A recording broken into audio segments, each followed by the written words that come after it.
Сказочка про разбойников. Все персонажи, конечно, вымышленные, все совпадения случайные. Сидят поздним вечером разбойнички у костра. После неудачного дела. Помятый, побитый, кто и перевязанный. Говоря их пусть Путя зовут. Дружки его. Дырка, Шайтан, Медведка, Конь, Повар и много других. Большая банда. Самый старый из них Дуга. Сидят, значит, балагурят между делом. Кто кольчугу подчиняет, кто нож точит, кто в котле поварешкой орудует. Слово за слово, дело к полночи. Подпили разбойнички. Расслабились, осоловели. Дуга-то старый уже, ему много не надо. Перебрал малость. Сидит, болтает, язык уже заплетается, сам не понимает, что городит. Начал что-то про былые времена, как с прошлым атаманом ходил, как добычу тогда делили. Что денег бывало немерено, и как новое поколение придет на смену им, старикам, чтобы великие дела делать.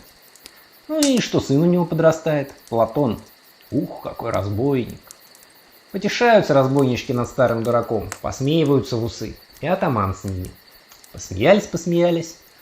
А потом вдруг Путя встал, достал пистолет из-за пояса и выстрелил Платону в лицо. У того башка лопнула, как арбуз.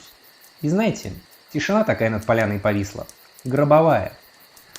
Дуга на колени упал, ползает, пытается мозги обратно собрать.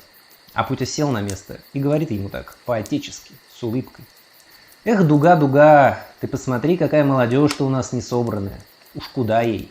А старый такой борозды не портит. Верно я говорю, ребятки? Верно, верно, отвечают разбойники. На свист повара из темноты подходят два дюжих молодца. Один берет за ноги и утаскивает труп, второй за шкирку уводит Дугу. А теперь о делах наших скорбных покалякаем, говорит Путя. Медведка, это что такой дерзкий? Над лагерем разбойников восходит огромная оранжевая огромная оранжевая луна. Подписывайтесь на телеграм-канал по ссылке в описании, ставьте лайк, если сказочка понравилась. Всем мир!